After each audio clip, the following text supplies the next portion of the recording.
네, 감사하게도 PD님이 양말은 수거해 가셨습니다. 네. 어떤 비밀이 있는 걸까요? 네. 채팅창에서는 산타클로스 왔다 갔냐 뭐 이런 네. 얘기들도 있는데 자, 그러면 양말에 담긴 사연은 추후에 네. 이따가 또 언더스탠딩 2부 하니까 그때 여러분들이 물어봐 주시기 바라겠습니다. 그럴 수도 있고요. 자, 그럼 데일리 힌트 오늘도 시장에 인사이트를 해주실 IBK 투자증권 박근영 부장님 모셔보도록 하겠습니다. 어서 오세요. 네, 안녕하세요. 네, 안녕하세요. 반갑습니다. 또 안경을 바꾼 형. 네, 박근영입니다. 안경 어제보다 오늘 게 훨씬 더. 네. 저도 오늘 꽤 느낌이 아주 좋네요. 네, 오늘은 약간 스타트업 CEO 느낌을 좀 주려고요. 조금 스타트업. 바꿔봤습니다. 핀테크 쪽. 아니요, 핀테크는 별로 안 좋아하고요. AI 쪽으로 하겠습니다. AI 쪽. 근데 이거 확실히 무태하고도 또 다른 이미지인 것 같아요. 네. 느낌이. 네, 느낌이. 어제 제가 약간 테를 좀 하나 이제 하나 끼고 왔잖아요. 네. 뭐 제가 말씀드렸지만 제 거 아니고 집사람 거 훔쳐서 몰래 쓰고 왔는데 예. 한 소리 들었거든요. 그래서 이제 제가 무태 안경으로 좀 바꿔서 왔는데 계속 낄 건 아니에요. 이미지 한번 예, 보고. 뭐 이미지 세탁이라든지 예. 시장도 너무 지루해서 지루해서. 예, 약간 좀 보시는 분들도 이게 지금 그냥 사운드로만 듣는 분도 계시겠지만 예. 또 이제 이렇게 보시는 분도 있잖아요. 그렇죠. 비디오로 보시는 분들은 또 이런 재미도 좀 있어야죠. 시장 이야기도 하지만 확실히 이제 시장이 재미없는데 저희 3프로도 이제 여러 가지 다방면으로 안경도 바꾸는 노력을 하고 있으니까 쉽지 않아요. 응원해 왜냐하면 주시기 너무 바라겠습니다. 지루하잖아요. 지금 지루해요. 뭐 재미없어요, 진짜. 재미있는 것도 별로 없고 네. 그래도 너무 이제 또 피부에 집중되는 것도 제가 좀 분산을 해야 되니까 결국에는 또 재미를 뽑아내시죠. 네, 주시잖아요. 또 부장님. 알겠습니다. 자, 그럼 오늘 얼마나 시장에 재미없었는지 한번 말씀을 해주신다면요. 네, 코스피는 23포인트 정도 상승 출발하면서 일단 재밌게 시작했습니다. 2575포인트 정도 출발을 보였는데요. 외국인들은 코스피 200과 선물 매수 출발을 했고요. 기관은 코스피 200 매수 출발을 보였습니다. 그러니까 보시면은 외국인도 그렇고 기관도 그렇고 코스피는 일단 사고 출발을 한 겁니다. 반도체와 반도체 장비 그리고 IT와 철강, 화학, 자동차 대부분 보면 경기 민감 업종이 좀 움직였고요. 증권은 등의 금융도 일부 움직였고 2차 전지와 그다음에 엔터미디어 그다음에 오늘도 화장품, 여행, 카지노, LCC, 미용기기 이쪽도 중국 소비 관련주도 일부 좀 움직이는 종목이 아침에 있었습니다. 그리고 게임주도 일부 강세를 보였고요. 그 외에도 이제 자율주행과 AI 그다음에 카메라 모듈과 FPSB 그다음에 MLCC, 초전도체 등의 테마도 강세였습니다. 초전도체가 아직도 죽지 않았더라고요. 갭 상승 출발 이후에 기관과 외국인 모두 코스닥 순매수 전환하면서 코스피 대비 상대적으로 코스닥이 이제 강세를 보이기도 했는데 기술주 반등이 지수를 견인하고 있었지만은 수급 방향성은 일부 부재하면서 지수는 추가 상승폭은 제한되면서 약간 좀 아쉬운 모습을 보였습니다. 코스피는 금융투자 중심으로 기관 순매수세가 유입됐고요. 밤사이 이제 미국 경제 지표 그러니까 구인 건수나 소비자 심리 지수 이런 것들이 다소 좀 부진하게 나오면서 오히려 미국 국채 금리 하락으로 이어지니까 증시에 오히려 긍정적으로 작용했습니다. 이게 참 약간 아이러니하잖아요. 이런 것들이 지표가 안 좋아지면 경기가 안 좋아지나 침체로 가나 이런 고민이 있어야 되는데 오히려 시장은 국채 금리 하락 때문에 시장이 더 올라가는 그런 모습을 보여주니까 참 아이러니하죠. 근데 이제 적정하게 안 좋으면서 금리가 빠지면 사실 골디락스가 될 수 있기 때문에 뭐 그런 틈새에 대한 가능성도 우리가 계속 보는 겁니다. 시장에 대해서. 밤사이 아까 그런 말씀드렸던 그런 뭐 환경 때문에 일단 시장은 긍정적으로 작용을 했고요. 다만 이제 장중에 미국 국채 2년물에 추가 하락이 제한되는 상황에서 10년물이 이제 오늘 장중에 반등 조짐이 좀 나오기도 했습니다. 그러다 보니까 미국 시간 외 선물도 약간 추가 상승도 제한되면서 코스피도 또 추가적으로 상승폭이 제한되는 모습도 보이기도 했습니다. 더불어서 이제 최근에 연이어서 거래대금이 부진하고요. 증시 상승 탄력 둔화도 이제 여기에 있다고 볼 수 있습니다. 거래대금이 많이 죽었습니다. 그래서 좀 재미없는 시장이 되고 있는데 주요 반도체주 강세도 긍정적으로 영향을 미쳤습니다. 엔비디아가 종가 기준 사상 최고치 경신을 어제 했습니다. 그래서 SK하이닉스나 뭐 크게 오르진 않았지만 역시 반도체 쪽은 그래도 강보합 정도로 견조했고요. 코스닥에서는 HBM 관련주가 역시 강세였는데 오늘은 뭐 한비반도체, 두산테스나 등등 뭐 오늘 유진테크도 올랐네요. 기존에 좀 강세를 보였던 종목들도 여전히 좋았고요. 테슬라 상승은 2차 전지에 큰 영향은 없었습니다. 전장과 자율주행 관련주들도 매수가 유입됐고 전기차 이슈가 아니라 슈퍼컴 이슈로 사실은 올랐죠. 이건 조금 전기차와 약간 결이 다르다 볼 수 있습니다. 더군다나 이제 다음 사진을 좀 띄워주시면 네. 중국발 재료입니다. 대체로 긍정적인 자료를 보일 수 있는데 사진을 좀 띄워주시면 국유은행들의 야금과 주택대출 금리 인하 검토 보도가 나왔습니다. 외신을 통해서 나왔는데요. 여기에 대해서 삼성증권이 코멘트를 했는데 중국은행이 금리 인하를 진행한다는 소식이었고 부동산 부양을 위한 조치로 38조 위안 정도에 달하는 모기지 대출의 부담을 낮추고 예. 신규 주택 수요를 촉진하는 정책으로 알려지고 있습니다. 이번 달 인민은행이 5년물 LPR 금리를 동결시키면서 사실 시장에 좀 실망감이 분명히 있었습니다만은 향후에 50에서 100bp에 달하는 과감한 액션을 시장은 기대하기 시작했다고 이제 알려집니다. 중국의 모기지 금리가 역사적으로 3%대 진입을 하면서 아주 그게 유력해 보인다는 외신 보도가 나왔고요. 은행 예대 마진 축소나 건전성 문제가 제기될 수 있겠지만은 예금금리 인하를 통해서 NIM을 유지하고 과잉 저축의 부담을 덜어낼 가능성이 높다고 삼성증권에서 평가해서 이런 부분들이 시장에서는 일단 긍정적으로 작용이 되고 있었습니다. 외국인들은 코스피에서 전기전자와 금융, 기계를 매수했고 코스닥에서는 반도체와 의료 정밀기기 매수가 들어왔고요. 2차 전지는 선별적으로 대응을 했는데 기관은 전기전자와 서비스, 화학, 금융 등을 매수했고 코스닥에서는 반도체와 제약, 소프트웨어 매수했고 2차 전지는 기관들이 일부 매도세가 나왔습니다. 원달러 환율은 개장 직후 1318원까지 하락했지만 장중 위안화 상승과 연동되면서 1320원대 초반 수준에서 등락이 계속적으로 왔다 갔다 했고요. 업종별로는 2차 전지 밸류체인 강세 영향에 화학 쪽에서는 LG화학이 다소 좀 두드러지게 강세였고 포스코 홀딩스가 철강금속 강세 주도했고요. 그 외에도 중소형주 가운데 TCC 스틸이나 고려 아연 등이 각각 급등세가 나타났습니다. 밤사이 필라델피아 반도체 지수 강세 연동되면서 삼성전자, 하이닉스도 상승세를 보였고 기기 같은 경우는 한미 반도체가 장중 5%대 급등세를 보였고 반면 보험이 가장 부진했고요. 운수 창고업, 건설업은 최근 상승폭 되돌림이 전개됐습니다. 테마별로는 로봇과 스마트 팩토리 관련주들이 상승세 이어갔고요. 코스닥에서는 외국인 중심으로 자금이 계속 유입되고 있는데 반도체와 IT 하드웨어, IT 소프트웨어 등 기술 업종들이 수익권, 상위권에 오늘은 위치를 했습니다. 특징주로는 LFP 배터리 신사업 기대감에 힘입어서 RF 세미 등이 장중 상한가를 기록한 것이 특징입니다. 에너지도 좀 부족했고 역시나 테마성 종목들 이리저리 좀 왔다 갔다 하는 모습. 그래도 반도체가 좀 중심을 그래도 잡아줘서 시장이 질적으로는 괜찮았던 것 같다. 오늘은 초전도체 좀 주가가 움직임이 있었었나 보군요. 네, 오늘도 테마성으로 좀 들어오기도 했습니다. 네, 오늘 되게 재밌는 얘기를 관련해서 들은 게 있어요. 오, 오늘 단독입니까? 단독이요? 그냥 뭐 오늘 제가 들었던 얘기니까. 예. 그러니까 이제 오늘 이렇게 만나 뵀었던 분들이 업계분들이나 VC 쪽 분들 얘기를 들었는데 요새 막 초전도체 관련돼서 이게 핫하잖아요. 네. 근데 특히 이제 관련 주식들이 누가 어디에 지분을 갖고 있다. 막 이런 걸 가지고 나서 주가가 들썩이고 그 관련된 뉴스가 나와서 주가가 반응을 하잖아요. 근데 그 중에 초전도체 관련 회사의 그 지분 관련된 부분을 가지고 수혜주라는 게 분류가 되지 않습니까? 그쵸. 그래서 뭐 어디가 몇 퍼센트를 갖고 있다, 어디가 몇 가면서 그게 초전도체 관련주로 이제 분류가 됐는데 사실 이런 것들이 그 공시사항이 아닌 경우들이 많아요. 그래서 특히 일반 법인들 같은 경우는 자산 규모가 작기 때문에 자기네들 지분을 누가 갖고 있다라는 것들이 이렇게 노출이 잘 안 돼요. 의무가 없죠. 예, 특정한 주주들 같은 경우는 공지가 되지만 VC들 같은 경우는 어디에 누가 투자를 했는지 그런 것들은 안 나오거든요. 근데 최근에 정보가 떠돌아다니는데 그 VC들 지분까지도 다 나온다는 거예요. 근데 좀 맞는 정보? 예, 그렇죠. 맞는 정보로. 그래서 야. 그 VC들 쪽으로 연락이 엄청 왔었대요. 진짜 니네가 투자했냐? 와. 근데 제가 재미난 부분은 바로 이거예요. 이런 정보들이 어디가 출처냐면은 기업 IR 자료예요. 아, 기업 IR 네, 자료에서. 그러니까 그 초전도체 관련된 회사의 IR 자료에 있었던 것들인 건데 그게 지금 시장에 자꾸 정보로서 공급이 된다는 거죠. 그러면 그 정보는 누가 뿌리는 건가요? 누가 부리는 거예요? IR 자료를 만든 데 쪽에서 뿌리겠죠. IR 자료를 만든 데서. 여기에 좀 재미있는 내용이었어서 한번 제가 그냥 여담으로 말씀을 드리는 겁니다. 재밌었습니다. 어떻다라는 걸 말씀을 드리는 건 아니에요. 저희 뭐 3%는 웬만하면 테마 얘기는 잘 안 하려고 하는데 맞습니다. 근데 뭐 시장이 이렇게 흘러가니까 언급을 안 할 수는 없고 그래서 한번 이야기를 해봤습니다.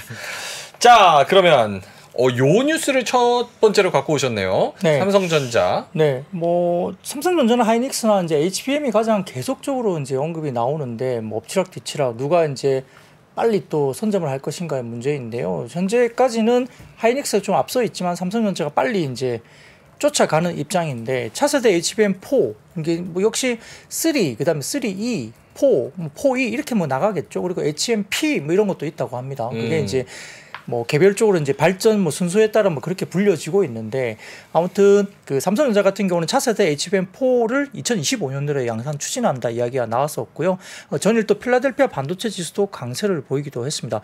인텔이 2%대, AMD가 3%대, AMAT도 3%대, 마이크론 테크놀로지도 2% 등이 올라왔고 엔비디아는 특히 4% 이상 오르면서 어제 이제 구글 클라우드와의 파트너십 확대가 사실 좋은 이슈가 됐기 때문에 주가가 올라온 것으로 보입니다.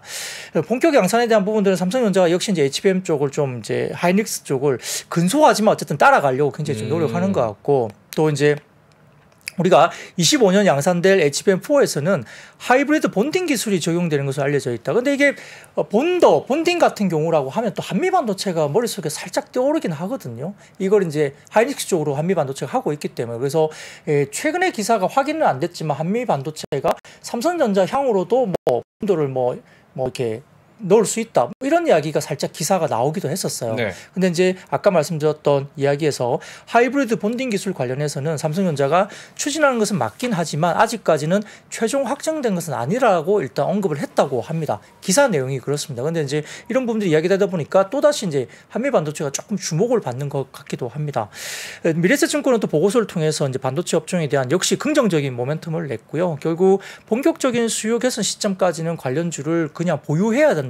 뭐 사가지고 있다면 보유해야 된다 이런 이야기를 한 것 같고요. 역시 전통적 수요처의 뚜렷한 개수를 단정짓기는 아직 이르긴 하지만 그럼에도 불구하고 AI와 관련된 투자 규모 확대라든지 GPU나 HBM 강세는 뭐 결국 밸류에이션 관점에서 상승 모멘텀을 지속 제공할 것으로 판단한다라고 긍정적인 이야기를 또다시 냈습니다.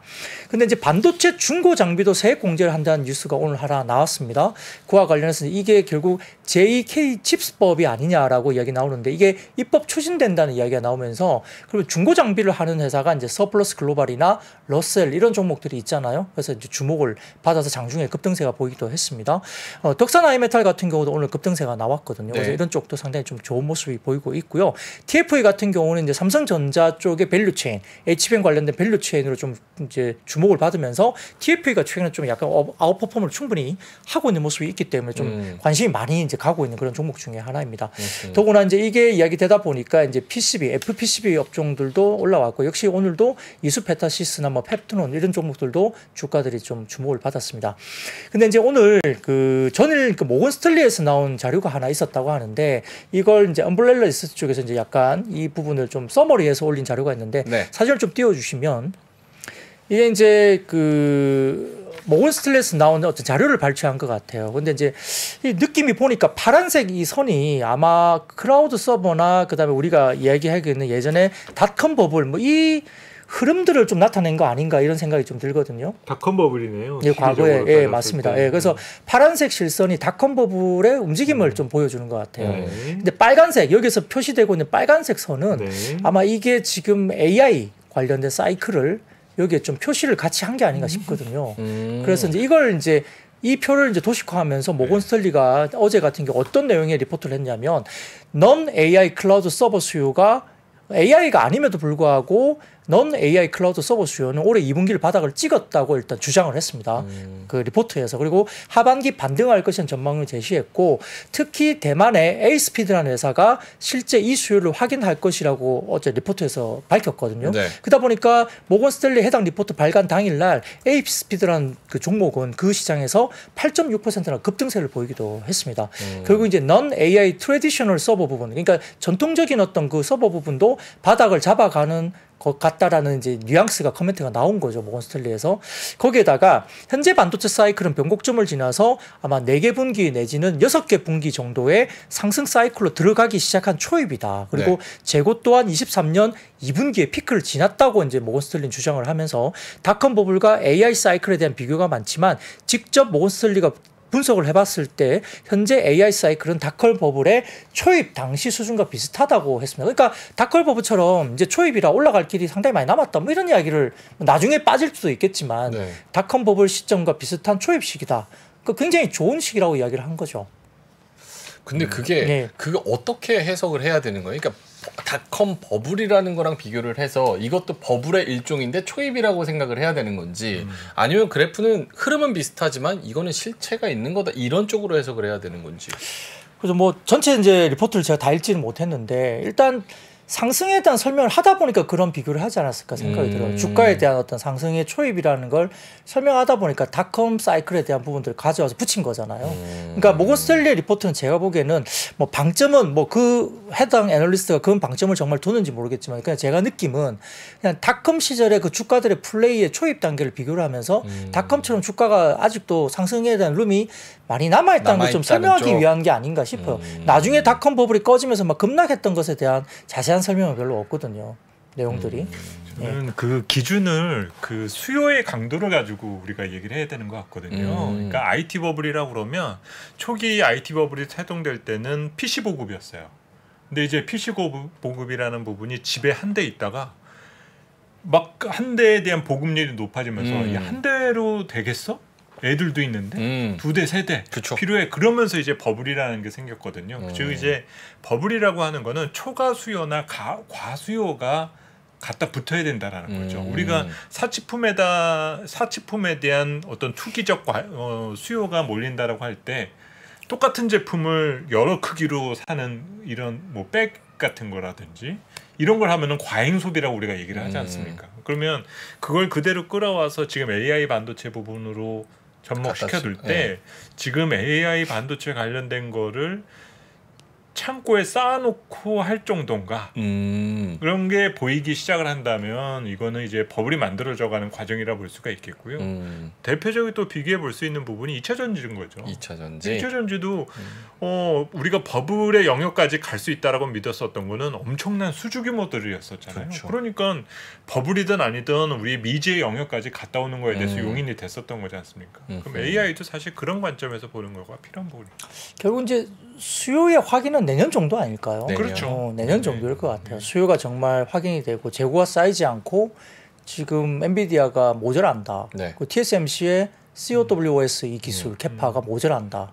그러다 보니까 삼성전자까지 좀 돌아보면서 그 캐파를 줄 수도 있다. 이 이야기가 현재는 나오고 있는 거잖아요. 그러니까 이제 COWS가 결국은 칩 온 웨이퍼 온 서브스트레이트 이 이야기를 하는 건데 그 기술과 관련해서 지금 모자라다 보니까 삼성전자가 말하는 그 2.5D 어드밴스드 패키징을 이야기해서 HBM까지 쓰면서 턴키로 공급한다. 이런 이야기들이 도니까 이제 삼성전자가 지금 주목을 받는 거잖아요. 그러니까 이제 관련된 장비주나 후공정단에 대한 이슈가 있는 건데 현재는 뭐 아무튼 엔비디아 관련된 수요는 결국은 지금 굉장히 수요가 뭐 많은 물량을 내는 건 아니기 때문에 더 쇼티지가 나온 건 맞지만 실질적으로 많은 물량을 정말 내기 시작한 내년 정도에는 어떨지는 정말 봐야 되겠죠. 요거 모건 스탠리가 평균 75%까지 성장성을 갖는다. 요 얘기한 거 보니까 기대감으로 요 데이터를 내놓은 게 맞나 보네요. 그렇죠? 근데 이제 성장성이 그렇게 나올 수는 있죠. 워낙 작은 수량이니까 현재까지는. 뭐 예를 들어서 그 엔비디아가 내는 어떤 걸 뭐 5,000개 정도 이렇게 사는데 영국 정부가 나서서 5,000개 뭐 이런 식으로 하는 거잖아요. 예. 근데 5,000개 하면 우리가 그렇게 물량이 많나? 근데 금액이 워낙 비싸니까 5,000개만 해도 금액적으로는 좀 어떤 의미가 있을지 모르겠으나 개수 5,000개는 사실은 그렇게 막 와닿는 개수는 아니거든. 근데 이제 내년에 엔비디아가 뭐 50만 개 한다 뭐 그런 이야기도 좀 나오잖아요. 뭐 그렇게 되면 정말 이제 그렇게 만들어낼 때 그 수요를 시장에서 충분히 커버를 할 수 있는 거냐. 근데 이제 아직까지는 이제 추정된 분석 자료를 보면 내년에도 그래도 모자란다는 이야기가 계속 나오거든요. 가봐야 알 것 같아요. 가봐야 내년쯤에 가서 실제 수요를 좀 확인을 해봐야 된다. 알겠습니다. 두 번째 뉴스는 미국 전기차 업체 주가 강세, 한국 양극재 대규모 수주 기대감 등의 관련주 상승. 네, 어제 2차 전지가 좀 빠졌을 때는 제가 하이투자증권 리포트를 잠깐 말씀드렸었어요. 그래서 하이투자증권에서는 양극재가 좀 비싼 거 아니냐. 그래서 오히려 2차 전지 내에서도 조금 실리콘 음극재나 뭐 다른 쪽을 좀 보는 게 좋을 것 같다라는 리포트가 좀 나왔죠. 그래서 어제 잠깐 언급드렸지만은 뭐 하이투자증권, 유진투자증권, 삼성증권 다섯 조금은 보수적인 스탠스를 계속 2차 전지에 대해서 계속 지속적으로 좀 보수적인 언급을 하는 하우스이고, 예를 들어 뭐 한화투자증권, 그다음에 한화투자증권, 그다음 미래에셋증권 이런 네. 쪽은 상대적으로 상당히 좀 공격적으로 긍정적으로 같아요. 리포트를 쓰는 뷰를 가진 하우스입니다. 그래서 하우스마다 극명하게 좀 스탠스가 달라요. 다르기 때문에 어떤 날은 이런 리포트가 나오고 어떤 날은 이런 리포트가 나오는데 오늘 같은 경우는 한화투자증권이 보고서를 냈는데 또 굉장히 긍정적인 리포트를 썼어요. 네. 한화투자증권. 그래서 일단은 어제 미국 증시에서 테슬라가 7.69%나 급등했는데 이거는 기본적인 테슬라의 기본적인 이야기가 이제 나와서 올라간 게 아니고요. 세계 3위 슈퍼컴퓨터를 능가하는 3억 달러짜리 슈퍼컴 플랫폼 계획을 시작했다라는 소식들이 나오면서 테슬라가 사실 어제 급등했거든요. 그러니까 어제는 사실은 테슬라의 급등은 2차 전지 본연의 어떤 이야기는 아니었습니다. 그 외에도 뭐 그럼에도 불구하고 리비안 그룹도 일단 뭐 리비안도 8.67% 그리고 루시드 그룹도 2.93% 여타 전기차 업체들의 주가도 상승세를 일단 나타냈는데 네. 아까 말씀드렸던 테슬라의 급등세는 일단 기본적인 2차 전지나 뭐 어떤 전기차의 어떤 이슈가 조금 아니라 약간 벗겨난 슈퍼컴퓨터 관련된 이야기가 있었기 때문에 조금 다른 이야기입니다. 다만 말씀드렸듯이 이제 하나투자증권은 상당히 긍정적인 어제와 좀 다른 분위기로 이야기를 했는데요. 간단하게 말씀을 드리면 2차 전지 업종은 7월 말부터 양극재 위주로 주가 조정이 이어졌는데 이는 단기 주가 급등에 더해서 하반기 전기차 수요 불확실성 그리고 3분기 실적 우려가 더해졌기 때문이라고 분석을 했습니다. 그럴 수밖에 없는 게 리튬 가격도 좀 빠지니까 ASP 그러니까 판가가 빠질 거다. 이건 뭐 3분기 판가 빠진 건 다 인정을 하는 분위기예요. 근데 Q의 증가가 나올 것이냐가 가장 문제였잖아요.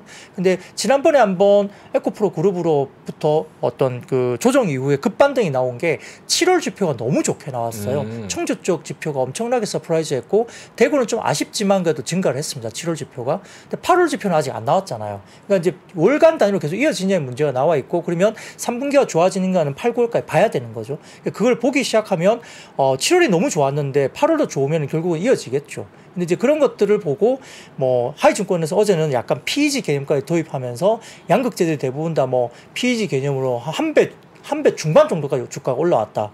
다소 좀 비싸다 이런 이야기를 한 거 아니겠습니까? 근데 그럼에도 불구하고 한화투자증권은 결국은 이제 업황은 어떤 시장 기대치를 뛰어넘는 수준의 수주 모멘텀이 나온다면 재차 반등하다. 그러니까 결국은 이것도 Q의 증가, 수주에 대한 어떤 변수가 있다고 이야기를 하는 거예요. 그러니까 근본적으로는 기본적으로 Q의 증가가 나와야 된다는 이야기를 하는 거예요. 그래서 향후 10년간 그런데 하나투자증권에서 분석을 해보니 10년간 3원계 양극재 수요, 중국을 제외하고라도 양극재 수요가 향후 10년간 1,559만 톤이다. 근데 그 가운데 30%만 수주를 한다는 가정을 하더라도 274조 원 정도 규모로 추정이 된다고 했습니다. 그래서 2030년 2030년 전기차 판매량이 5,103만 대 기준, 배터리 수요를 3,811기가와트 시로 기준을 잡고요. LFP 침투율을 42% 기준으로 잡는 가정을 했다고 합니다. 그래서 양극재 1,559만 톤은 금액으로는 912조 원인데 그 가정에는 평균 판매 단가가 킬로그램당 45달러 정도 수준의 가정을 했고요. 전기차 대수로는 약 1억 6천만 대 수준입니다. 근데 이제 이게 아까 가정이 킬로그램당 45달러라 이야기했잖아요. 이 논란은 항상 있는 거예요, 지금. 뭐, 하나증권이 뭐, 훨씬 낮은 뭐 기준을 가지고 말을 했기 때문에 그때 논란이 됐던 거고, 네. 이 한화투자증권에서는 어쨌든 킬로그램당 45달러라는 이 평균 단가를 기준으로 했기 때문에 이 기준은 사실은 서로 어떤 기준을 가지느냐에 따라 상당히 다른 숫자가 나올 수도 있습니다. 또 본인들이 한 가정은 그렇다는 거예요. 그렇죠. 예. 그래서 전기차 대수로는 1억 6천만 대 수준이고 30% 수준을 가정해도 총 274조 수주다. 근데 2022년부터 현재까지 발표된 수주, 그러니까 포스코 퓨처엠이 106조 원, 그리고 LNF가 3조 8천억 규모를 감안한다면 아직 남아있는 수주는 대규모 수주가 충분히 기대할 수 있는 수준이다 이야기를 한 겁니다.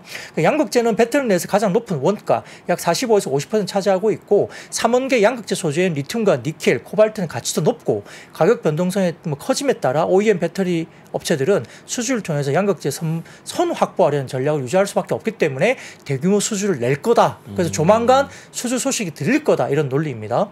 그리고 주요 배터리 4사 LG에너지솔루션, 삼성 SDI, SK온 그리고 일본의 파나소닉까지 주요 배터리 4사에 계획된 조인트 벤처와 북미 캐파는 연 802기가와트시로 양극재 104만 톤 약 61조 원이 필요한데 10년 수주를 감안하면 총 610조 원의 수주가 가능하다고 분석을 했습니다. 배터리 업체의 북미 외 지역 자체 캐파와 테슬라의 4680 배터리 계획까지 감안하면 여기에다 플러스 알파 추가 수주도 충분히 기대한다라고 한화투자증권은 분석했으니까 굉장히 공격적인 리포트죠. 그래서 다음 사진 보여주시면 사진을 좀 띄워주세요. 보시면 한화투자증권에서 배터리 4사의 북미 그리고 조인트 벤처 캐파를 이제 전체적으로 계산을 해놓은 겁니다. 그래서 10년 계약 기준으로 약 양극재 610조 원 수주가 가능하다는 분석 자료를 냈습니다. 네. 공격적입니다. 그 다음 사진 보이시면은 3원계 양극재 수요 및 국내 양극재 업체의 생산량 전망인데요. 이 표가 좀 크기 때문에 한눈에 안 들어오실 거예요. 그래서 이 자료는 뭐 혹시 한화투자증권 리포트를 좀 다시 찾으셔서 좀 읽으시거나 아니면 그게 좀 힘드시면 시내 자료실 들어오셔가지고 이 자료가 이제 제 원고가 있기 때문에 한번 내려받아서 한번 보시면 각 유럽, 미국 기타 쪽의 양극재에 대한 어떤 수요라든지 그다음에 각 회사별로 어떻게 생산량이 이제 예측이 되는지에 대한 부분들을 도식화해 놓은 부분이니까 이 부분들을 좀 한번 내려보시면 될 것 같습니다. 이거 한번 쫙 살펴보는 거 굉장히 의미가 네, 있겠네요. 그래서 이런 어떤 기준으로 이렇게 나오는지 한번 보시면 될 것 같고요. 그다음에 이제 한편 에코프로 머티리얼즈가 상장 심사에 대해서 속도를 낸다라는 오늘 뉴스가 나오기도 했습니다. 그래서 연내 상장이 가능한가 이런 이제 뉴스가 나오긴 했는데 사실 이건 조금 아직은 불확실성이 좀 있어요. 왜냐하면은 이동채 전 회장의 어떤 문제가 불거졌잖아요. 그래서 구속이 2년 이제 구형으로 구속이 됐기 때문에 사실은 오너 리스크 관련된 부분들이 이제 IPO 할 때 상당히 좀 좋지 못한 이제 어떤 기준이 될 수 있습니다. 그래서 제가 알기로는 이게 한 3년간 아마 계열사 상장이 좀 안 될 수도 있는 규정으로 알고 있거든요. 그래요? 근데 이제 내부에 뭐 이동채 전 회장이 이미 이제 뭐 업계에서 이제 일선에서 물러난 지가 꽤 오래됐다. 전문 경영이 이미 들어왔다. 그래서 내부적으로 투명성을 충분히 이제 어떤 확보할 수 있는 내부 경영이 들어왔고 이미 이제 그런 것들이 다 어느 정도 다 마무리됐다라고 이제 회사는 이야기를 하고 있고 이런 부분들이 받아들여지면 사실은 에코프로 머티리얼즈가 상장을 할 수도 있는 거고요. 근데 만약에 아까 말씀드렸던 뭐 오너 리스크라든지 뭐 회계 투명성 그것 때문에 계열사에 대한 부분들에 대해서 3년간 어떤 상장이 또 금지될 수 있다는 규정을 많이 적용한다면 굉장히 보수적인 입장에서는 또 연기가 또 될 수도 있거든요. 그래서 좀 변수가 될 수 있어요. 그래서 제가 보기에는 아직은 정확하게 상장이 된다 안 된다 말하기는 좀 어려워요. 근데 이제 오늘 기사는 상장 심사 속도를 낸다는 기사는 조금 상장 쪽에 무기를 둔 기사이긴 했습니다. 뉘앙스는. 그래서 상장 속도가 이제 빨리 돼서 연내 상장이 되면 에코프로 머티리얼즈로 인해서 어떤 자금이 조달될 거고 그러면 이제 에코프로 그룹은 신규 사업에 대한 어떤 자금 조달을 유용하게 하면서 뭐 새로운 어떤 모멘텀을 가질 수 있다 이런 내용이 될 수 있는데 사실은 확정은 아니기 때문에 조만간 어떤 여부가 결정이 될 걸로 보이긴 한데 뭐 상장 관련된 부분들이 확정이 되면 상당히 긍정적으로 작용할 가능성이 높습니다. 근데 규정상 여러 가지 조금 어려운 부분이 내부 규정에 대한 어떤 부분이 있기 때문에 그 부분들은 사실은 어느 방향으로 갈지는 저는 사실 잘 모르겠어요. 약간 뭐 시니컬한 얘기이긴 하지만 우리나라는 약간 오너가 학교 가면 주가랑 장사는 더 잘 되는 것 같아요. 그렇지 않아요? 뭐 그럴 수도 있는데 그게 뭐 직접적인 연관관계가 있지는 않을 텐데 근데 이제 이거를 법리적으로 보게 된다면 어쨌든 선례라는 건 되게 무서울 수가 있거든요. 만약 이런 것들이 하나의 선례가 되면 다음 이런 비슷한 일이 벌어질 때 처리 문제에도 영향을 미치게 되니까 사실 감독 당국 입장에서도 신중한 결정을 네, 맞아요. 그래서 이걸 어떻게 결정이 날릴지는 아직은 사실 좀 예언하기가 장담하기 좀 쉽지 않아요. 근데 뭐 좋은 방향으로 돼서 또 2차 전지가 또 우리가 국내 2차 전지 회사들이 글로벌 경쟁력을 가지고 나가는 것은 또 좀 필요하다고 봅니다.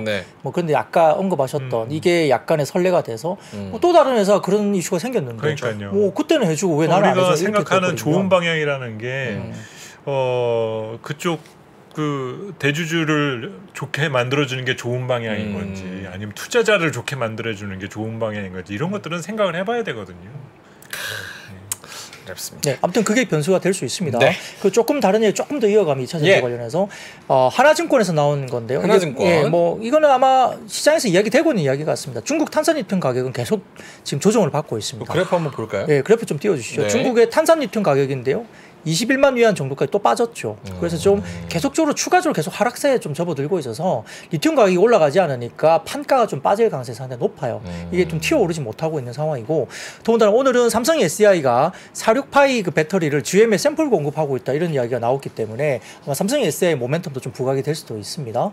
그리고 그 다음에 다음 사진 보이시면 미래에셋증권의 자료인데요. 띄워주시면 테슬라의 중국 쪽의 보험 등록인데 이게 이제 테슬라 쪽에 이제 어떤 판매되는 부분에 대한 이슈를 나타내는 것 같아요. 네. 그래서 뭐 7월달에 좀 주춤했다가 8월달에 다시 좀 회복이 되고 있죠. 그래서 3월달에 많이 팔았고요. 그다음에 6월달도 꽤 많이 팔았고 8월달에 꽤 많이 팔고 있고 그래서 테슬라 쪽에 뭐 물량이 중국 내에서 어떻게 팔리고 있는지에 대한 흐름을 좀 나타내는 거니까 참고로 해보시면 될 것 같고 그다음 사진을 띄워주시면 중국의 주요 배터리 기업들이 미국과 한국 진출을 하는데 이게 사실 좀 예민한 부분입니다. 그 중국 업체들이 미국과 그다음에 한국을 통해서 미국을 진행하는 어떤 부분들이 있기 때문에 예. 이게 이런 부분에서 미국을 통해서 어떻게 가고 있는지 그리고 한국 쪽에서 어떻게 또 한국을 거쳐서 미국 쪽의 IRA 관련된 규제를 피하고 있는지 이 부분도 나타나기 때문에 상당히 좀 예민한 부분이긴 하거든요. 그래서 이런 부분들도 아마 KB증권 자료인데 좀 참고를 하시면 될 것 와, 같고요. 공부할 게 너무 많다. 네, 그래서 만만하지 않아요. 와.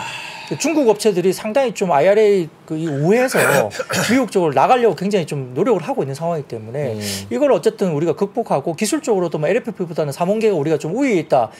기술적 자부심을 갖고 있잖아요. 그러니까 그런 것들 잘 이제 대응을 해서 앞으로 나가야 될 것 같고요. 그럼 약간 뭐 보시기 힘든 분들을 위해서 요거를 보면은 한국 진출, 뭐 중국 그러니까 중국의 주요 배터리 기업의 미국 및 한국 진출 현황 요거를 보면 어떤 시사점이 있는 거예요? 그렇죠. 뭐 이게 어쨌든 굉장히 좀 IRA에 대한 어떤 법안에 대해서 우회를 하려는 방법을 미국 굉장히 찾고 있는 거잖아요. 예, 찾고 있는 거잖아요. 근데 이제 미국 쪽에 간다 안 간다 뭐 설랑설레가 되게 많습니다. 뭐 네. 현지에서 뭐 허가를 해줬다 안 해줬다 뭐 말도 많고 뭐 막는 법안도 나온다 뭐 말들이 많기 때문에 근데 봐야 되는데 어제는 잠깐 말씀드렸지만 유럽 쪽은 상당히 구체적으로 많이 점유율이 올라가고 있어요. 네. 근데 유럽 쪽에 나가는 점유율은 CATL이 가장 점유율이 높아졌는데 유럽 쪽에서 LFP로 점유율을 높인 게 아니거든요. 그쪽도 NCM으로 유럽 쪽에서는 점유율을 높였어요. 삼원계 쪽으로. 그러다 네. 보니까 약간 좀 우리가 경계를 해야 되는 모습이 좀 있을 수도 있는 건 맞긴 합니다. 근데 미국 쪽은 좀 다른 이야기입니다. 계속 문을 두들기고 있다. 네, 그렇기도 하고요. 그럼 다음 사진 보이시면 애플 쪽의 이슈인데요. 조금 아쉬운 부분이 좀 있습니다. 이게 다음 사진이 뭐냐면은 그 테슬라의 사이버 트럭입니다. 사이버 트럭. 예, 이게 지금 나온다고 이야기하고 있고 이게 선주문이 대기 주문이 약 200만 대 가까이 된다고 이야기하잖아요. 근데 지금 일부 시장 기대는 올 4분기 대량 생산 체제 돌입이 된다는 게 기대인데요. 네. 지금 분위기가 약간 좀 늦어질 수 있는 분위기로 좀 가는 거죠. 그래서 오늘도 보면 일부 외신에서 보면은 앞쪽에 앞쪽 유리를 닦는 그 와이퍼라 그러나요? 네. 그것도 에러가 나가지고 뭐 바꾼다는 이야기가 또 있고 앞쪽에 이게 작동을 하면 다 안 닦여가지고 다시 그걸 뭐 설계해야 된다거나 뭐 여러 가지 또 이야기들이 또 많더라고. 노이즈가 있더라고. 그래서 디자인상의 어떤 실현성에 대해서 조금 이슈가 좀 있고 그다음에 4680 배터리 수율과 효율에 대한 부분들이 좀 이슈가 있다 이야기를 하고 있고요. 그리고 지금 여기 나오는 거는 전반적으로 디자인을 싹 리디자인을 해야지 요 프로블럼이 고쳐진다라는 얘기인데. 근데 이제 이거는 외신에서 나왔으니까 저희가 확인할 길은 없습니다만 이제 이쪽에서는 그렇게 뭐 기사를 내긴 했지만 근데 완전히 그 정도는 아닌 것 같긴 해요. 근데 최근에 그 머스크도 직원들 대상으로 이메일을 보내서 약간 좀 디자인 관련해서 이제 뭐 이슈를 좀 이야기를 내부적으로 통제 메일을 좀 보낸 걸로 알려지고 있거든요. 그러다 보니까 다소 조금은 사이버 트럭이 이 스테인리스 바디를 사용하기 때문에 아마 마무리 작업이 상당히 좀 어렵다고 해요. 외형 작업도 그렇고 그러다 보니까 다소 조금은 이 부분들이 빨리 이제 잡혀지느냐 이 부분도 있기 때문에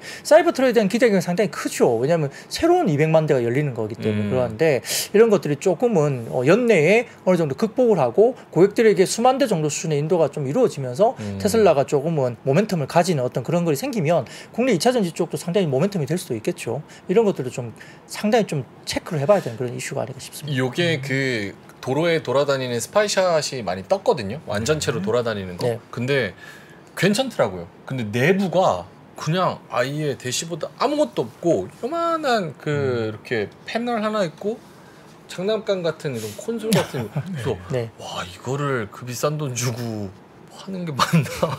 약간. 근데 차는 멋있더라고요. 네, 근데 뭐 호불호가 있겠죠. 호불호가 이렇게 있겠죠? 아주 공격적인 스타일의 이 차를 좋아할 사람도 있고 또 이게 너무 뭐 이렇게 각지니까 조금 그 덩치가 너무 크면 이 정도 덩치가 어떤지 제가 실물을 못 봐서 그렇긴 하지만 이거 어디다 주차하지 뭐 그런 생각도 사실 들기도 해요. 미국이니까 또. 미국이니까. 네. 오늘 알겠습니다. 뭐 확실히 전해주셨지만 전기차 쪽 리포트들은 확실히 한화와 미래가 좀 호의적. 네.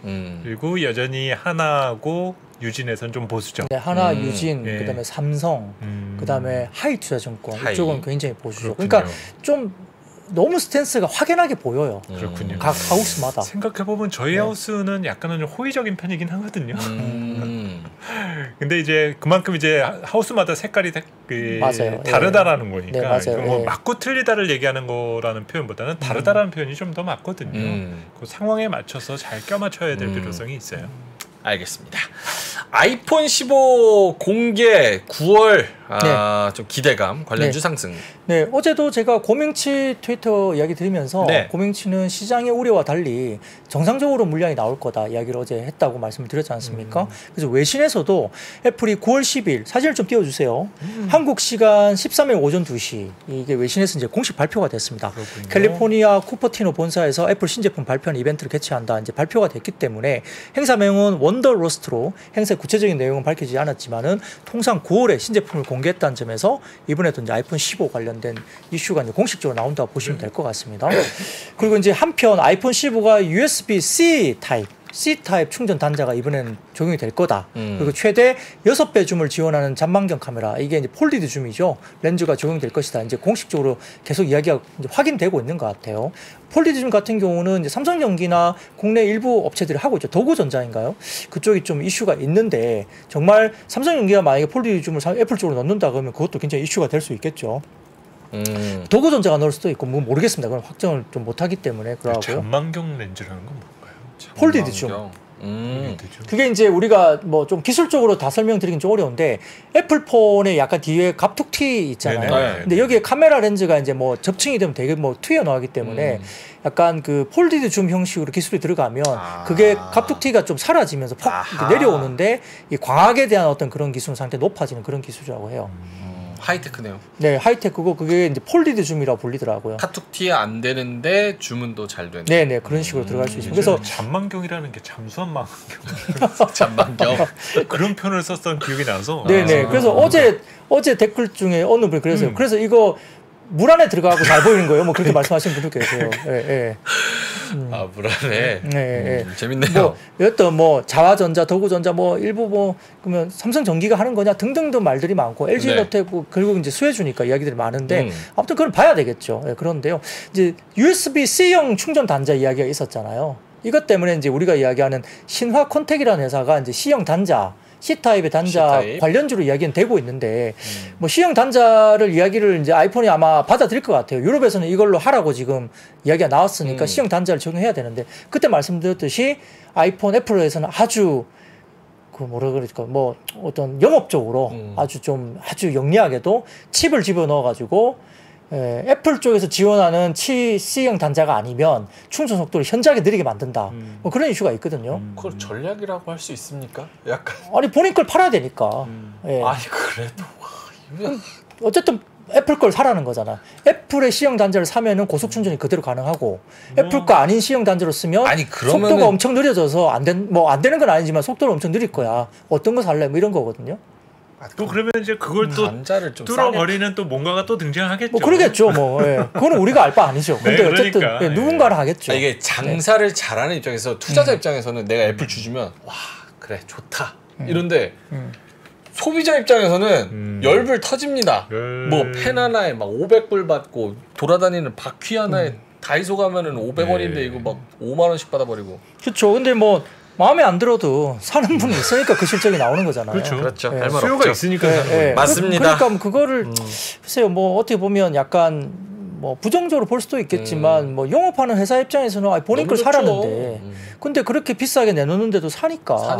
그러니까 뭐 그런 영업 전략을 숫자 내놓는 너무 거죠. 그렇죠. 실제로 또 그게 숫자로 표현이 된 거니까 얄밉긴 해도 네. 뭐 그 전략을 우리가 뭐 부정할 수는 없는 겁니다. 어떻게 뭐. 보면 대단한 거죠. 기업 입장으로. 뭐 그렇게 하는 겁니다. 그래서 삼성도 또 삼성 나름대로의 또 전략을 짜는 뭐 짜면 되는 거예요. 그러니까 네. 그건 좀 봐야 되는 거고요. 우리가 뭐 예를 들어서 닌텐도 사잖아요. 뭐 닌텐도는 안 그런가요? 뭐 본인들 거 써야 되죠. 뭐 여러 가지 부분들 그렇죠. 때문에 사업이니까. 예, 그거는 비즈니스니까 네. 그렇습니다. 근데 이제 이렇게 이야기하면서 이제 메리츠증권에서 네. 결국 이제 오늘 LG노텍 이야기를 했습니다. LG노텍 아이폰이 나오기 때문에 가장 수혜주가 아니겠습니까? 그래서 3분기는 약간 메리츠증권에서도 컨센을 소폭 하회할 것으로 본다. 왜냐하면 역시 가동률 저하나 이게 3분기는 조금 물량이 적을 거라고 계속 이야기가 나왔었잖아요. 그리고 고명치도 어제 이야기는 3분기가 물량이 좀 줄 건데 그 줄어드는 물량이 4분기에 확 늘어날 거야 이렇게 이야기를 했어요. 예. 그러니까 4분기에 대한 이슈가 결국은 좋을 겁니다. 그래서 메리츠증권에서도 LG노텍이 3분기는 소폭 컨센을 하회하겠지만 4분기 영업이익은 6,500억을 넘기면서 컨센서스를 12% 이상 뛰어넘는 분기 사상 최대 실적이 나올 것이다. 메리츠증권은 4분기를 엄청 좋게 봤습니다. 그러니까 3분기 슬라이스하게 빠지는 거는 걱정하지 않아라. 걱정하면 안 된다. 그래서 4분기를 보고 사자는 겁니다. 그래서 통상 물동량의 피크 시점은 10월에서 11월인데 올해는 12월까지 많은 물동량이 유지가 예상된다고 이야기했고요. 부품 공급 차질이 약간 있었기 때문에 램프업 속도가 소폭 늦어지긴 하지만 4분기가 워낙 강하게 들어오기 때문에 집중된다는 거죠. 그래서 79% 정도의 물량이 4분기에 집중 출하될 것이라고 봤습니다. 그래서 LG노텍은 지금부터라도 상당히 좀 사야 되는 것으로 이야기를 했는 상황이고요. 그래서 이제 목표 주가라는 이런 것을 상당히 좀 긍정적으로 표현했는데, 자 다음 사진 보이시면 아이폰의 출시 이후에 2개 분기 누적 출하량입니다. 이 보시면 이게 뭘 이야기하는가 하면 그 아이폰 8 시리즈죠. 그리고 X, 그죠? 이런 거하고, 그 다음에 아이폰 12, 이런 것들, 교체 수요, 이연 수요, 이런 것들이 나오는데, 결국은 아이폰 출시 이후에 2개 분기 누적 출하량을 나타낸다는 것은 이 브랜드, 그러니까 8 시리즈가 지금 글로벌리 제일 많이 팔렸다 이야기했잖아요. 현재 갖고 있는 아이폰 중에 가장 많이 현재 보유하고 있는 시리즈가 8 시리즈 아마일 거예요. 그러다 보니까 교체 수요가 이제 나올 때도 됐다는 거죠. 15 시리즈가 나오니까. 그래서 이연 수요가 충분히 나올 수 있다는 것은 아마 이런 이야기를 하면서 나온 것 같습니다. 다음 사진 보시면 아이폰 10모델 2개 분기 출하량 추이나 10모델 모델별 출하량 비중 전망인데요. 역시 이제 프로나 프로 맥스 쪽이 이제 집중도가 높아진다는 거거든요. 일반이나 미니나 이쪽 일반 쪽이 많이 줄어들고 있죠. 그러니까 고가 모델 쪽에 굉장히 집중되고 있다는 걸 이야기를 하는 겁니다. 그렇죠? 그리고 다음 사진 보시면은 대만의 아이폰 밸류 체인의 합산 7월 매출인데요. 최근에 계속 공급 지연 이슈가 있었잖아요. 뭐 여러 가지 패널이나 디스플레이 쪽에 문제가 있었다 이야기했지만 7월에는 공급 지연 이슈가 있음에도 불구하고 전년도에 근접하는 7월 매출을 대만의 아이폰 밸류 체인들의 합산 매출이 나오고 있다. 그러니까 계속적으로 부품에 대한 이슈가 계속 나와서 주가들이 국내는 빠졌거든요. 근데 대만 쪽의 부품 업체를 보니까 7월의 매출이 전년도에 근접하는 매출이 이미 나오고 있다는 거기 때문에 부품 공급의 이슈가 그렇게 심각하지 않다는 걸 보여주는 거죠. 그러면은 최근에 아이폰 관련된 주가들이 빠진 것은 좀 과하다고 볼 수 있다. 그래서 좀 비중 확대를 해라. 뭐 이런 이야기를 메리츠증권에서는 하고 있는 것 같습니다. 알겠습니다. 아이폰 관련해서 기대가 9월 12일 계속해서 요거 9월 12일까지는 요런 거 재료로 계속 쓰이겠죠? 시장에서? 네, 그럼 선반영하겠죠. 이런 뭐 리포트도 계속 나올 거기 때문에. 그러면 선반영. 뭐 이미 이제 3분기 관련된 이슈는 뭐 끝났고 그리고 주가는 이미 빠졌고요. 지금 LG노텍도 굉장히 많이 빠졌거든요. 그래서 뭐 그런 것들 선반영했다면 이제 주가는 4분기를 보고 산다. 뭐 이런 이야기이기 때문에 뭐 어쨌든 물량만 제대로 나온다고 한다면 뭐 주가는 리바운딩이 나오겠죠. 알겠습니다. 오늘 자율주행 관련해서 네. 대거 급등하는 종목들이 있었습니다. 네. 현대차 소식이랑 또 연관이 있죠? 네, 뭐 자율주행은 이제 시장의 또 초미의 관심사도이기도 합니다. 네. 근데 현대차가 올해 연말 세계 최초로 시속 80km까지 작동하는 레벨 3 정도의 자율주행차를 상용화할 것이다 기사가 나왔습니다. 그래서 이제 소비자에 판매하는 차에 레벨 3 기능을 넣는 것은 지금까지 일본 혼다 그리고 독일의 메르세데스 벤츠밖에 없었습니다. 그렇기 때문에 뭐 국내에서는 좀 의미가 있고요. 특히 이제 시속 60km가 상한선이었던 반면 현대차 그룹이 80km에 작동하는 레벨 3 자율주행차 상용화가 추진되기 때문에 이 기존에 아까 말씀드린 혼다나 벤츠 쪽에서 했던 60km 상한선을 뛰어넘는 기술이라고 보는 겁니다. 그래서 이게 정말 그럴 수 있는지는 뭐 나봐야 알겠지만 일단 그것에 대해서 공식적인 기사가 나왔습니다. 글로벌 시장 조사 업체인 프레지던스 리서치에 따르면 전 세계 자율차 시장은 올해 1,700억 달러 정도 수준입니다. 이게 이제 225조 원 수준인데 네. 2030년도 가면 10배인 1조 8,084억 달러, 약 2,400조 원 정도 될 거 보기 때문에 결국은 우리도 이 방향으로 가는 거죠. 자율주행 쪽으로. 근데 조금 이제 정말 뭐 레벨 3에서 레벨 4, 레벨 5로 가는 게 속도가 얼마나 빨리 갈 거냐는 잘 모르겠어요. 이게 이제 사람의 인면과 관련된 부분일 수도 있거든요. 레벨 3에서 레벨 4로 갔는데 네. 그걸 적용해서 차를 팔았어요.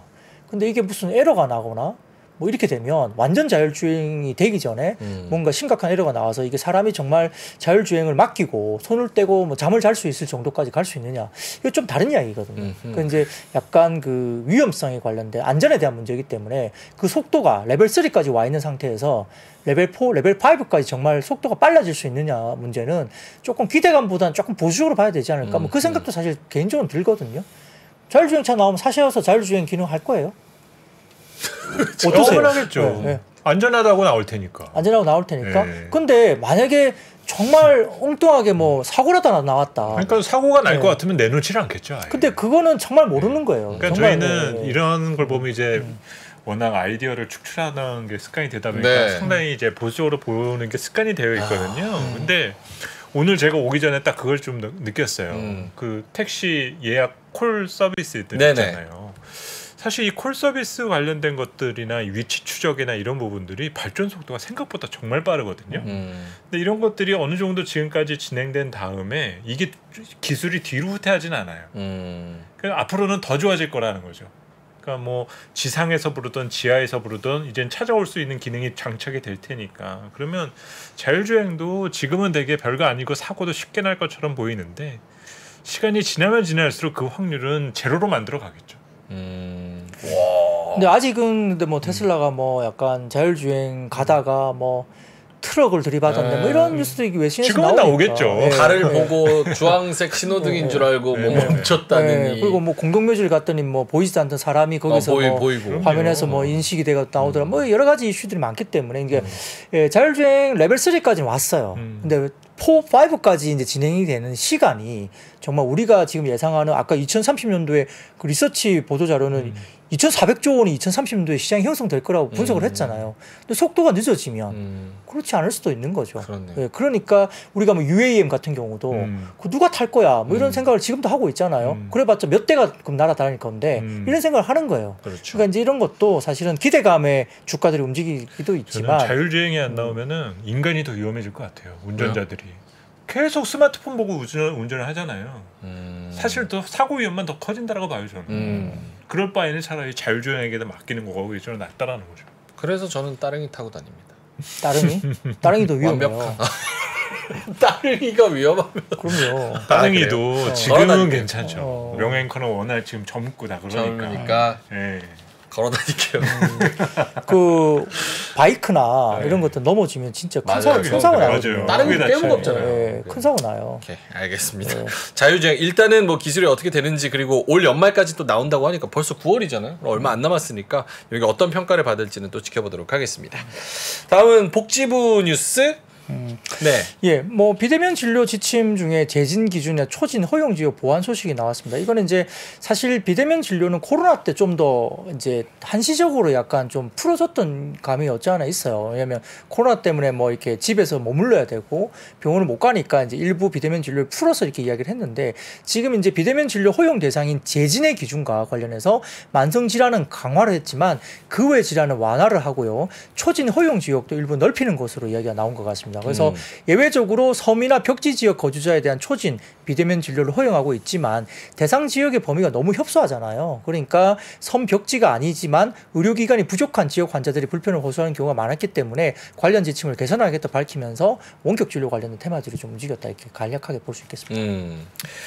한 꼭지 더 할 수 있을 것 같은데. 네, 어떤 뭐 거 할까요? 예, 그 외에도 뭐 AI도 이슈가 있었고요. 네. 나머지는 좀 별로 문제가 안 되는데 마지막으로 이것만 하나 하죠. 사진을 좀 띄우시면 그 요겁니다. 이제 중국 쪽에서 어제 이제 외자 게임 판호 발급이 있었습니다. 오. 이게 이제 58개 게임을 어제 중국에서 외자 게임 판호를 일단 간만에 냈습니다. 네. 그래서 이제 일부 게임주도 뭐 강세로 엄청나게 급등한 종목은 없었지만 일단 좀 플러스권으로 올라온 종목들이 좀 있는데, 근데 이 내용 중에 보시면은 중국의 외자 판호가 58건 발급 중에 신규는 31건이고요. 오른쪽에 날짜를 보자면 이거 전체가 아닙니다. 뭐 몇 개를 뽑아온 건데요. 이게 예. 그 게임 이름들인 건가요? 그렇죠. 예, 중국 쪽에서 게임 이름이 나오고 이제 발급 날짜라든지 이런 거 쭉 발급 나오는데, 날짜. 예, 근데 그 날짜를 이제 뭐 58개 중에 쭉 보면 이거는 4개 정도밖에 지금 안 나와 있잖아요. 8월 25일. 예, 다 가져오는 게 힘들어서 그렇게 했는데 네네네네. 날짜를 보면은 58개 중에 31개는 신규였지만 27개는 이제 3월에 발급된 판호의 재발급으로 보이는 상황이에요. 네. 그래서 그렇긴 한데 그러면 이제 한국 게임이 여기에 들어가 있냐 문제잖아요. 한국 게임이. 근데 58개 중에 한국 게임으로는 그라비티의 라그나로크 오리진 이거만 판호를 발급했다. 예, 발급받았다고 합니다. 그러니까 이제 판호 발급 기대감이 이제 한국 게임도 좀 나올 수 있다는 기대감이 있을 수는 있는데 네. 다소 조금은 이번에 그 판호 발급이 상장사 중에는 없었고요. 실망스럽다. 예, 약간 그런 부분이 있었죠. 근데 뭐 어쨌든 오늘 이제 이런 이슈가 좀 있었었고요. 그래서 판호 발급이 국내 게임도 좀 나왔으면 하는 발급인데 이번에는 라그나로크 오리진 하나만 이제 판호 발급이 됐는데 이게 그라비티라는 회사 쪽일 것 같습니다. 그래서 이런 부분 보셔야 될 것 같고 다음 사진 보시면은 이제 키움증권에서 그래서 이제 최근에 펄어비스가 이슈가 좀 있는데 네. 붉은 사막의 월간 구글 트렌드 지표라고 해가지고 이걸 키움증권에서 오늘 자료를 좀 올렸거든요. 장중에 코멘트를 냈는데 이 관련해가지고 글로벌 월간 구글 트렌드 쪽에서 붉은 사막의 트렌드 지표입니다. 그래서 이걸 보시면은 8월 지표 굉장히 많이 올라갔죠. 2020년 12월 80일이었어요. 그때 당시에 붉은 사막이 나왔을 때, 그 검은 사막이죠. 그런 것들 나왔을 때 펄어비스가. 네. 근데 최근에 이제 이 구글 지표가 상당히 많이 올라왔다는 걸 보면 기대감이 높다는 이야기를 하고 싶었던 것 같아요. 붉은 사막에 대한 기대감이. 네. 쪽 100이 뭐예요? 점점점에서 100. 구글 트렌드 지표라고 최근에 합니다. 트렌드 지표 네. 검색량이 늘어났다고 하는 거죠. 네. 그럼 저게 기대감인 거예요? 아니면 기대감이죠. 기대감으로 100 네. 이렇게 찍어놨다? 네. 근데 사실 펄어비스 주가가 그렇게 좋지 못하거든요. 시장에서는 펄어비스 붉은 사막에 대한 상당히 기대감이 높고 그다음에 좀 뭐랄까 긍정적인 이슈들이 많다는 걸 말하고 싶었던 것 같아요. 확 와닿진 않네요. 네, 아니 게임주가 주가가 지금 너무 바닥에 있어가지고 맞아요. 예, 예. 그래서 이제 아까 판호 발급 이슈나 뭐 이런 이슈들을 이제 시장에서 이야기는 하고 있는데 뭐 신작은 사실 나와봐야 됩니다. 네. 알겠습니다. 이 정도로 정리할까요? 이 정도 못한 게 있어가지고 요거는 여러분 오늘 그래프랑 천천히 읽어봐야 되는 데이터가 꽤 많습니다. 그래서 시내 자료실 가서 한번 다운받으셔서 읽어보시면 좋을 것 같습니다. 자, 그러면 오늘도 좋은 말씀 해주신 IBK 투자증권 박근영 부장님은 여기서 인사드리도록 하겠습니다. 고맙습니다. 감사합니다. 감사합니다. 외환위기 오는 거 아니에요? 금융위기 오는 거 아니에요? 이런 질문들을 좀 굉장히 많이 받았었습니다. 탐욕이 되게 강했을 때 위험자산으로서의 극단적인 쏠림이 나타나고 공포감이 극에 달했을 때 안전자산으로서의 극단적인 쏠림이 나타나거든요. 과거의 일이 미래에 똑같이 일어난다 이건 아니지만 그때 당시에 위기 상황에서는 어떤 공통점들이 있었는지를 보면서 우리가 대비를 하는 방법도 고민해 볼 수 있고요. 과거를 제대로 이해하는 순간 위기의 실체가 드러납니다. 오건영의 현실 경제 이야기를 서점에서 만나보세요.